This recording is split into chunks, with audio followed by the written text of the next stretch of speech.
বাংলা।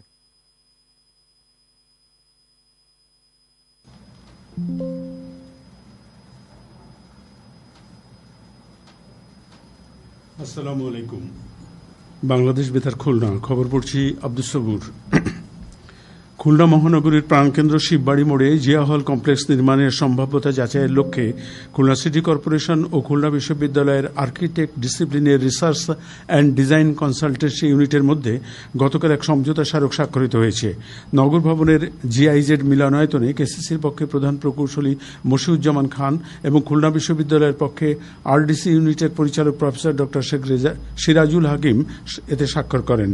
কেসিসির প্রধান নির্বাহী কর্মকর্তা রাজীব আহমেদ, সচিব মোহাম্মদ রেজা রশিদ, প্রধান রাজস্ব কর্মকর্তা রহিমা সুলতানা বুশরা, প্রধান প্রকৌশলী কর্মকর্তা আবিরুল জব্বার, প্রধান স্বাস্থ্য কর্মকর্তা ডাক্তার শরীফ সামিউল ইসলাম, আর্কিটেক্ট রেজবিনা খানম এবং খুলনা বিশ্ববিদ্যালয়ের আর্কিটেক্ট ডিসিপ্লিনের প্রধান প্রফেসর রুমানা আসাদ সহ উভয় সংস্থার কর্মকর্তাগণ এ সময় উপস্থিত ছিলেন। সাতক্ষীরা জেলা পুলিশের এক বিশেষ কল্যাণ সভা গতকাল পুলিশ সুপারের কনফারেন্স রুমে অনুষ্ঠিত হয়। খুলনা রেঞ্জের ডিআইজি মোহাম্মদ মুস্তাফিজুর রহমান এতে প্রধান অতিথি ছিলেন। সভায় পুলিশ সদস্যদের গতানুগতিক পুলিশিং ব্যবস্থা থেকে বেরিয়ে এসে প্রযুক্তি, তথ্য এবং কমিউনিটি পুলিশিং ব্যবস্থার উপর গুরুত্বারোপ করা হয় এবং বিভিন্ন দিক নির্দেশনা প্রদান করা হয়। পুলিশ সুপার আবু সালেম মোহাম্মদ আশরাফুল আলমের সভাপতিত্বে ঊর্ধ্বতন কর্মকর্তা, শিক্ষানবিশ সহকারী পুলিশ সুপার, অফিসার ইনচার্জ এবং বিভিন্ন ইউনিটের অন্যান্য সদস্যগণ এ সময় উপস্থিত ছিলেন। জুলাই আগস্ট গণ অভ্যুত্থান বাংলাদেশের সাম্প্রতিক রাজনৈতিক ইতিহাসে একটি গুরুত্বপূর্ণ ঘটনা। 2024 সালের বৈষম্য বিরোধী ছাত্র আন্দোলন দেশের বিভিন্ন প্রান্তে ছড়িয়ে পড়ে। শিক্ষার্থী সহ বিভিন্ন শ্রেণী পেশার মানুষ রাজপথে নেমে আসেন। এবার জুলাই আগস্ট গণ অভ্যুত্থানের উপর শুনুন আমাদের কুষ্টিয়া জেলা সংবাদদাতার পাঠানো একটি প্রতিবেদন।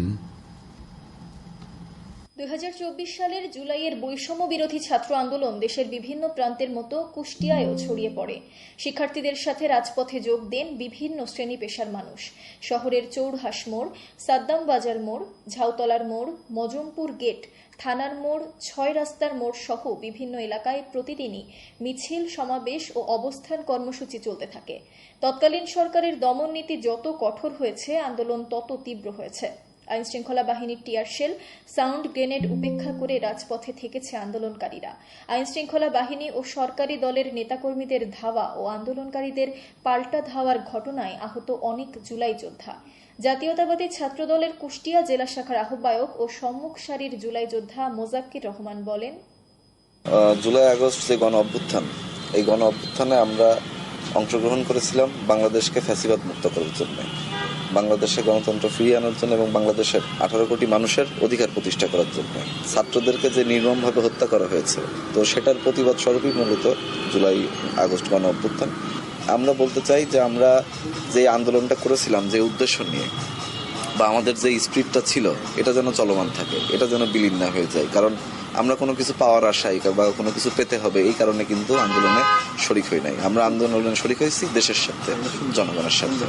জুলাই আগস্টের আন্দোলন আমাদের মনে করিয়ে দেয়, একটি বড় সামাজিক ও রাজনৈতিক পরিবর্তনের মধ্যে থাকে মানুষের অংশগ্রহণ, দাবি এবং নানা রাজনৈতিক হিসাব নিকাশ। এ প্রসঙ্গে কুমারখালীর আলাউদ্দিন আহমেদ ডিগ্রি কলেজের রাষ্ট্রবিজ্ঞান বিভাগের সহকারী অধ্যাপক শেহাবুদ্দিন বলেন, জুলাই আন্দোলন মূলত শুরু হচ্ছে কোটা আন্দোলন দিয়ে। জুলাই আন্দোলনে কোনো রাজনৈতিক দল না, সাধারণ মানুষ, বাংলাদেশের সাধারণ মানুষের এই যে কথা বলার অধিকার, বিক্ষুব্ধ হয়ে গেছিল মানুষ, না বিশ্বাস হয়ে গেছিল সাধারণ মানুষের। এই জন্যই মূলত এই আন্দোলনটা সাকসেস হয়েছে আর কি। বছর পরও জুলাই গণ অভ্যুত্থানের স্মৃতি জীবন্ত রয়েছে কুষ্টিয়া রাজপথে, মানুষের কথায়, আহত জুলাই যোদ্ধা এবং শহীদ পরিবারের চোখের জলে। ডেস্ক রিপোর্ট, বাংলাদেশ বেতার, খুলনা। নজরুল বর্ষ উপলক্ষে সংস্কৃতি মন্ত্রণালয়ের উদ্যোগে দেশব্যাপী আয়োজিত সাংস্কৃতিক প্রতিযোগিতার অংশ হিসেবে উপজেলা পর্যায়ে 2 দিনব্যাপী প্রতিযোগিতা গতকাল মাগুরা জেলা অডিটোরিয়ামে শুরু হয়েছে। জেলা কালচারাল অফিসার প্রধান অতিথি হিসেবে এই প্রতিযোগিতার উদ্বোধন করেন। 2 দিনব্যাপী এই প্রতিযোগিতায় প্রাথমিক ও মাধ্যমিক বিদ্যালয়ের শিক্ষার্থীরা নজরুল সঙ্গীত, আবৃত্তি, নৃত্য, একক অভিনয় ও চিত্রাঙ্কন বিভাগে অংশ নিচ্ছে। উপজেলা পর্যায়ের এই প্রতিযোগিতায় প্রায় 5 শতাধিক শিক্ষার্থী অংশগ্রহণ করছে। মাগুরা সদর উপজেলা প্রশাসনের আয়োজন করেছে। খেলার খবর ফুটবল। খুলনা দিঘলিয়া উপজেলা তেরোখাদা ইখুড়ি কাঠেঙ্গা স্কুল মাঠে বেগম খালেদা জিয়া স্মৃতি 15 দলীয় আন্তঃ ইউনিয়ন ফুটবল টুর্নামেন্টের গতকালের খেলায় রূপসা উপজেলার রাইজগাতি ইউনিয়ন একাদশ 8-1 গোলে তেরোখাদা উপজেলার মধুপুর ইউনিয়ন একাদশকে পরাজিত করেছে। এদিকে কুষ্টিয়া শহীদ আবরার ফাহাদ স্টেডিয়ামে 8 দলীয় জেলা পরিষদ গোল্ড কাপ ফুটবল টুর্নামেন্টের গতকালের খেলায় কুমারখালী উপজেলা ফুটবল একাদশ 3-1 গোলে মোহাম্মদ আলী ফুটবল একাডেমিকে পরাজিত করেছে।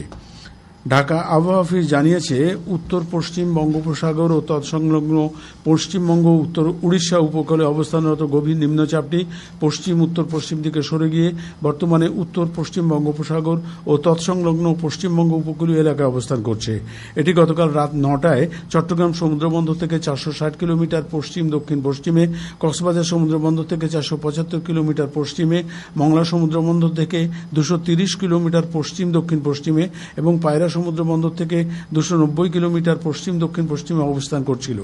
এটি পশ্চিম উত্তর পশ্চিম দিকে অগ্রসর হয়ে আজ পশ্চিমবঙ্গ উড়িষ্যা উপকূল অতিক্রম করতে পারে। এর প্রভাবে সমুদ্র বন্দরসমূহ উত্তর বঙ্গোপসাগর এবং তৎসংলগ্ন বাংলাদেশের উপকূলীয় এলাকার উপর দিয়ে দমকা থেকে ঝোড়ো হাওয়া বয়ে যেতে পারে। উত্তর বঙ্গোপসাগর ও তৎসংলগ্ন এলাকায় বায়ুচাপের তারতম্যের আধিক্য বিরাজ করছে।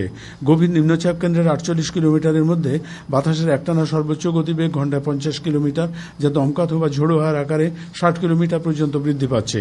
নিম্নচাপ কেন্দ্রের নিকটবর্তী এলাকায় সাগর উত্তাল রয়েছে। চট্টগ্রাম, কক্সবাজার, মংলা ও পায়রা সমুদ্র বন্দরসমূহকে 3 নম্বর স্থানীয় সতর্ক সংকেত দেখাতে বলা হয়েছে। উত্তর বঙ্গোপসাগরে অবস্থানরত সকল মাছধরা নৌকা ও ট্রলারকে দ্রুত নিরাপদ আশ্রয়ে যেতে বলা হয়েছে এবং পরবর্তী নির্দেশ না দেওয়া পর্যন্ত নিরাপদ আশ্রয়ে থাকতে বলা হয়েছে। এদিকে আজ বেলা 1টা পর্যন্ত পূর্বাভাসে বলা হয়েছে, খুলনা, বরিশাল, পটুয়াখালী, নোয়াখালী, কুমিল্লা, চট্টগ্রাম, কক্সবাজার, ময়মনসিংহ ও সিলেট অঞ্চলে দক্ষিণ পূর্ব দিক থেকে অস্থায়ীভাবে ঘন্টায় 45 থেকে 60 কিলোমিটার বেগে দমকা থেকে ঝোড়ো হাওয়া বয়ে যেতে পারে। সেই সঙ্গে বৃষ্টি অথবা বজ্রসহ বৃষ্টিপাতের সম্ভাবনা রয়েছে। এসব এলাকার নদীবন্দরসমূহকে 1 নম্বর সতর্কতা সংকেত দেখাতে বলা হয়েছে। খবর শেষ হলো। আমাদের পরবর্তী খবর প্রচারিত হবে দুপুর 12টা 10 মিনিটে বাংলায়।